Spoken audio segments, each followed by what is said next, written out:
Hello, and welcome to Session 4 of the Catechism in a Year study.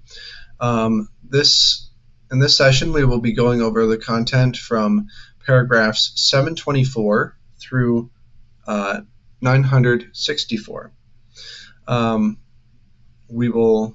In this lecture, we will kind of go through a brief summary of the content, and we'll prepare you for the quiz and the reading of the compendium. Questions 142 through 196 of the compendium are the ones that correspond to our content this session. So reading through that will give you an additional exposure to the content of the Catechism. It will also continue to feed that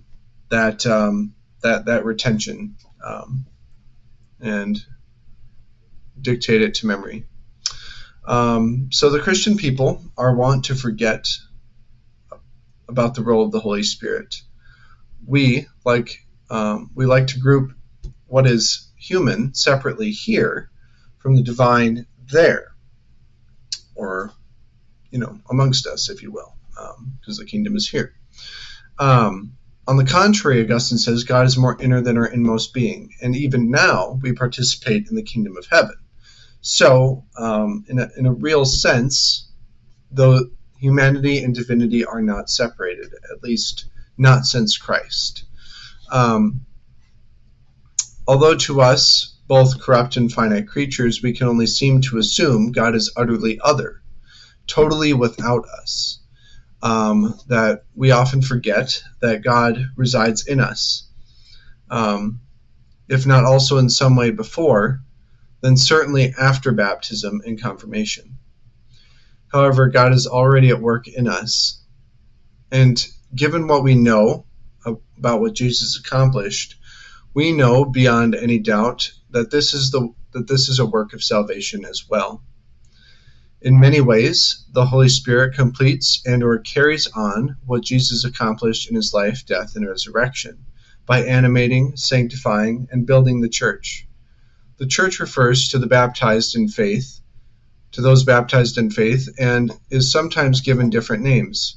From pastoral life, sheepfold, flock, sheep. From agriculture, field, olive grove, vineyard. From construction, dwelling place, stone, temple. And from family life, spouse, mother, family.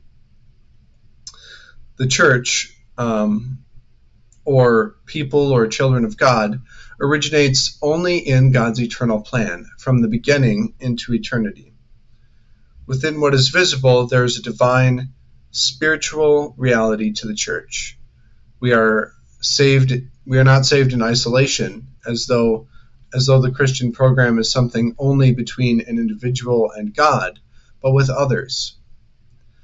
In the Gospels, Christ informs us that we cannot accomplish our own salvation without willing that of even our worst enemies.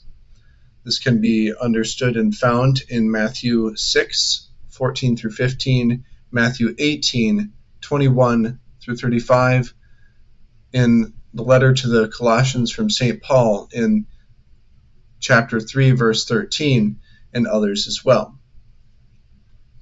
The people of God has for its origin God the Father, for its head Jesus Christ, for its hallmark the dignity and freedom of the sons of God, for its law the new commandment of love, for its mission to be the salt of the earth and the light of the world, for its destiny the kingdom of God, which has already begun here on earth.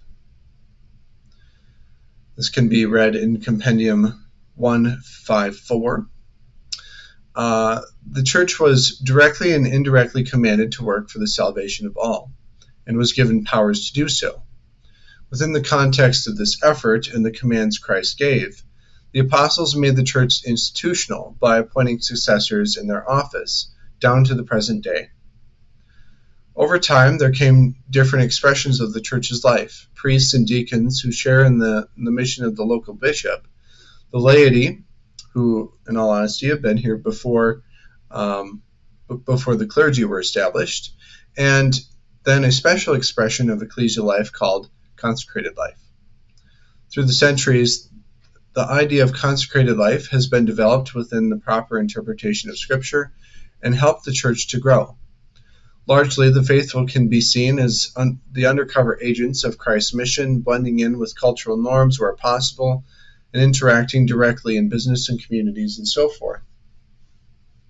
Historically, the office of the Pope, originating with St. Peter, has been misunderstood in various capacities up until Vatican II. At least it seems like we now understand it. As I wrote in my post on the church hierarchy, it seems to me that Marxism and ultimately selfish distrust of power coming from our corruption forms our culture's perspective and obscures the church. When the church is not considered a tyrant to personal freedom or an oppressive patriarchy, modern politics interpret the dialogical nature of the church as something only human and political. However, those perspectives are contrary to the God of love being manifest in the church and guiding her that the gates of hell will not prevail against her. The church, rather, is a human organism that supports itself in all sorts of ways. The clergy instruct and with God provide the sacraments. The faithful bring this light into the world and return with frequency to those sacraments. And the consecrated uphold this effort in various ways, whether through the ministry, through ministry of the laity, and by also going where the laity are generally unable to, and they do this directly by providing and serving, or indirectly through prayer and guidance. The church does not end on earth, but is complete into eternity.